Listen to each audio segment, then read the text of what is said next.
वेद कतेब झूठे निभाई और झूठे हैं जो समझे नाही। तो वेदों में लिखा है कि वो परमात्मा स्वयं गति करके आता है। अब जैसे यो आर्य समाज का जो ग्रुप है, इसमें शिक्षित वर्ग बहुत है, और लेकिन वो अक्षर ज्ञान है, उनको अध्यात्म ज्ञान नहीं। उधर से महर्षि दानंद को भी कह का पता नहीं था अध्यात्म ज्ञान का। इस पाल की वकील एपी सिंह साहब हमारे साथ मौजूद हैं। सर, आज किस मामले में अदालत फैसला सुनाएगी और इस मामले में कितनी सजा का प्रावधान है? आज संत रामपाल दास जी के जो मामले हैं, दो मामलों में जजमेंट आना है, 426/14 और 427/14। 426/14 17/11/2014 को रजिस्टर्ड हुआ था और 427/14 18/11/2014 को रजिस्टर्ड हुआ गया। तो उसमें पहले में ये कहा गया था कि आपको प्रतिभा चैनल पे स्वागत है। आज हम आपको दिखाने वाले हैं संत रामपाल महाराज जी का केस का फैसला। एपी सिंह यादव आज विस्तार से बताएगा, क्योंकि एपी सिंह यादव संत रामपाल महाराज जी का केस को हैंडल करता है। आज एपी सिंह यादव विस्तार से बताएंगे कि संत रामपाल महाराज जी का दो केस का क्या होगा और क्या फाइनल रिजल्ट आएगा, आज एपी सिंह आपको बताएगा। आप वीडियो में बने रहे और हो सके तो चैनल को सब्सक्राइब कीजिए। इस वीडियो को लाइक करें, हमारे चैनल को सब्सक्राइब कर बेल आइकन जरूर प्रेस करें हमारी न्यू वीडियो सबसे पहले देखने के लिए। कि भक्तों ने ही बंधक बना रखा है अंदर, लेकिन जब फ़ोन पे वहाँ पर फ़ोन आया तो उनके पास ये थी सूचना कि अंदर से बाहर भक्तगण आना चाह रहे हैं, निकलना चाह रहे हैं, पुलिस उन्हें मार रही, लाठियों से पीट रही, उन्हें अंदर से बाहर निकलने नहीं दे रही है, इसलिए उस पर था। वो सादा उसमें प्रूव हो चुका है, पूरा तरह से झूठा षड्यंत्र के साथ बनाया गया था केस था। और 427/14 जो केस बनाया गया उसमें भी साफ तौर पर यह है कि सरकारी काम में बाधा पहुँचाना। जगत गुरु तत्वदर्शी संत रामपाल महाराज जी ने सरकारी काम में बाधा पहुंचाया या नहीं पहुंचाया, लेकिन कुछ गोदी मीडिया ने बताया था। उस टाइम गोदी मीडिया ने संत रामपाल महाराज जी का बहुत बदनाम की थी। आज धीरे धीरे सब पर्दाफाश हो रहा है, संत रामपाल महाराज जी निर्दोष होते आ रहा है, क्योंकि कुछ दिन पहले 8-9 केसों में बाइज्जत बरी हो चुके हैं। तो धीरे धीरे सभी केसों में बाइज्जत बरी होते आ रहा है और संत रामपाल महाराज जी निर्दोष है, ये शायद प्रमाण हो जाएगा, क्योंकि 2025 में भी केस की ट्रायल चल रहा है। जो देशद्रोही वाला केस है उसका भी ट्रायल चल रहा है। सभी केसों को आज ट्रायल में रखा गया है और केस ट्रायल होते ही शायद ऐसा कुछ रिजल्ट आएगा कि संत रामपाल महाराज जी निर्दोष है। आज हम देखेंगे कि एपी सिंह यादव नया क्या बताते हैं। जय हिंद, वंदे मातरम।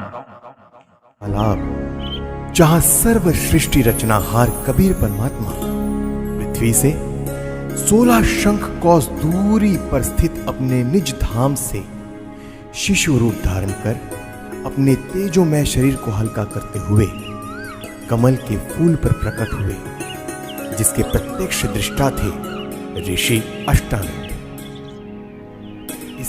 कि संत रामपाल दास जी ने सरकारी काम में बाधा पहुंचाई। जब हिसार के DC Hisar main important concern authority है, वहां के 4 डॉक्टरों के पैनल डॉक्टर में कहा गया है कि क्या कहा गया है सर, आप विस्तार से बताएंगे।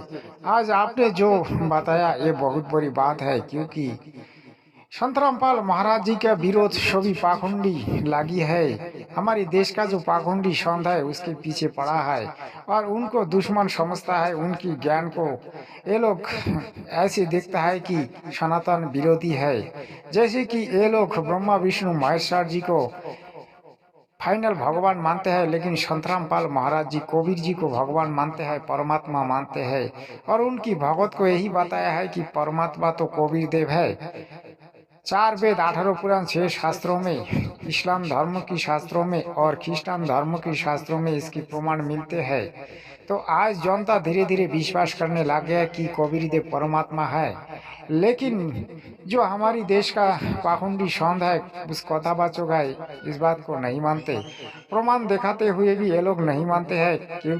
ये लोग कहते हैं कबीर तो एक सदगुरु था, विधवा की घर में जन्म लिया था। ये लोग झूठ मूठ बोल के जनता को भ्रमित करता है और जनता से पैसे लूटता है। तो आज आपने जो बताया सही बताया, तो आगे देखते हैं और क्या बताते हैं। कि संत रामपाल दास जी बीमार थे, उनके मेडिकल है, उनके डॉक्यूमेंट है, उनके ट्रीटमेंट चल रहा है। और उस बात को जो inspector IO of the case जो 427/14 में इंस्पेक्टर साहब आए, उनका जो क्रॉस मैंने किया तो उन्होंने भी इस बात को माना कि हाँ उस समय संत रामपाल दास जी बीमार थे। तो जो बीमार है, जो चल नहीं सकता, फिर नहीं सकता, आ नहीं जा सकता, जा नहीं सकता कहीं, तो वो किस तरह सरकारी काम में बाधा पहुँचा देगा। यही तो हमारे देश का दुर्भाग्य है कि हम नकली संत को हम अच्छा मानते हैं और जो हमारे हित के लिए बात करते हैं हम उसको बुरा मानते हैं। संत रामपाल महाराज जी हमारी हित के लिए बात करते हैं, हमारी कल्याण के लिए बात करते हैं, हमारी आत्मा कल्याण करवाना चाहते हैं, हमें यहाँ मोक्ष दिलाना चाहते हैं, लेकिन उनकी बातों को हम बुरा मानते हैं। जो पाखंडी संत है, पाखंडी संत का बातों में हम चलते हैं और पाखंड पूजा करते हैं, क्योंकि इस दुनिया में जो पाखंड चलता है उस पाखंड को कुछ लोग बर्बाद देते रहते हैं, क्योंकि उनको पैसे कमाना है। पैसे कमाने के लिए ये लोग कुछ भी करने के लिए तैयार रहते हैं, दिन को भी रात बना देते हैं, रात को भी दिन बना देते हैं। जो है नहीं उसको है कहते हैं, जो है तो उसको ना कह देते हैं। यही हमारी देश का दुर्भाग्य है, सनातन धर्म का दुर्भाग्य है। आज देखिए जो देश के लिए काम करता है उसको तो कुछ नहीं मिलता है और कुछ वो मांगता भी नहीं है। मैं उदाहरण की तौर पर एक बात कहूं, जैसे कि हमारी देश का प्रधानमंत्री मोदी जी, जिनके ना तो परिवार है ना कोई बाल बच्चा है, जिसके ना तो कोई घर है ना तो सोने का कोई जगह है, आज उन्होंने देश के लिए जो काम किया ऐसा शायद प्रधानमंत्री बहुत कम मिला है। आप इन प्रधानमंत्री को बहुत सारे पुरस्कार मिलेगा, क्योंकि राजीव गांधी जो था, राजीव गांधी को बहुत सारे पुरस्कार मिला था। राजीव गांधी भारत का रत्न था और उनको पद्म रत्न मिला था।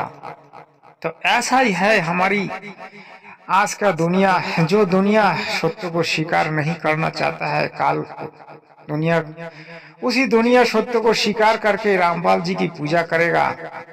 जैसे कि हमारे देश में एक महान संत था गौरांग महाप्रभु, जिसका नाम है चैतन्य महाप्रभु।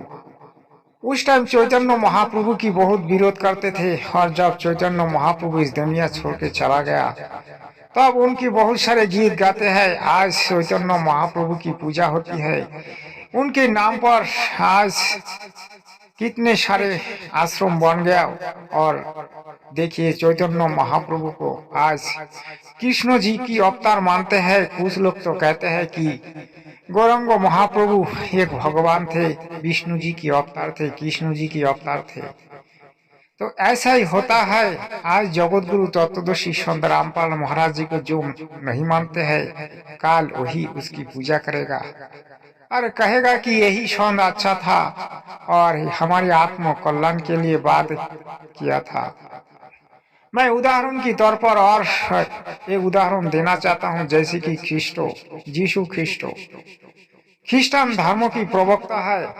उन्होंने जब ख्रिस्टान धर्मों की शुरुआत की तो उनकी बात को बहुत सारे नकलियों ने जगत में अपप्रचार की और उनको क्रूस में डाल दिया। कितने सारे दुख उन्होंने सहा। आज ख्रिस्टान धर्मों विश्व में नंबर 1 है और ख्रिस्टान धर्मों में यीशु ख्रिस्ट भगवान है। आज यीशु ख्रिस्ट को मानते हुए सभी ख्रिस्टान पूजा करते हैं, उनको गॉड मानते हैं। यही तो हमारी देश का परंपरा है, यही हमारी देश का भाग्य है। जो चाहते हुए हम मिलते नहीं है और जो मिलते हैं तो हम उसे लेते नहीं है। भाई देखिए आज आप लोग शिक्षित हो गया। शिक्षित होने का मतलब ये नहीं है कि हम पाखंड को माने, भ्रष्टाचार को माने। हमारा आंखों का सामने जो दिखता है, जो प्रमाण मिलता है, हम उसी को मानेंगे। सत्य को मानने का नाम है धर्म, और सत्य को जो नहीं मानता है वो अधार्मिक है। यही है सत्य। सत्साही सत्साही। লেখা কেবল এক ব্রহ্ম, যার বরাবর দ্বিতীয় নেই। ব্রহ্ম মানে পরমাত্মাও হয়। ব্রহ্ম মানে ভগবান হয়। प्रिय दर्शकों, गुरुजी ने बांग्ला भाषा में बोला ब्रह्म परमात्मा भी हो सकता है, ब्रह्म भगवान भी है, लेकिन इसमें सच्चाई क्या है? जो ब्रह्म जो ज्योति निरंजन है वो तो यहाँ का मालिक है और उनको सब कुछ तो परमात्मा ने दे रखा है 21 ब्रह्मांड हम जैसे जीवों को। और उधर जो परब्रह्म है जो सत्संग ब्रह्मांड का मालिक है उसको भी परमात्मा ने सब कुछ दे रखा है। तो मैं तो यही कहूँगा कि भाई जो लीला हो रहा है, जगत गुरु तत्वदर्शी संत रामपाल महाराज जी जो भी लीला कर रहा है वो तो जगत कल्याण के लिए कर रहा है, लेकिन हमारे देश का जो पाखंडी संत महंत कुछ लोग वो लोग समझ नहीं पा रहा है। इसलिए गुरुजी कहते हैं वेद पढ़े पर भेद ना जाने बात से 18 पुराण, सभी शास्त्रों को पढ़ के भी ये लोग अज्ञानी रहता है। तो आज के लिए इतना ही है। चैनल को सब्सक्राइब करके रखें, आगे बढ़िया वीडियो लाऊंगा। सत साहेब।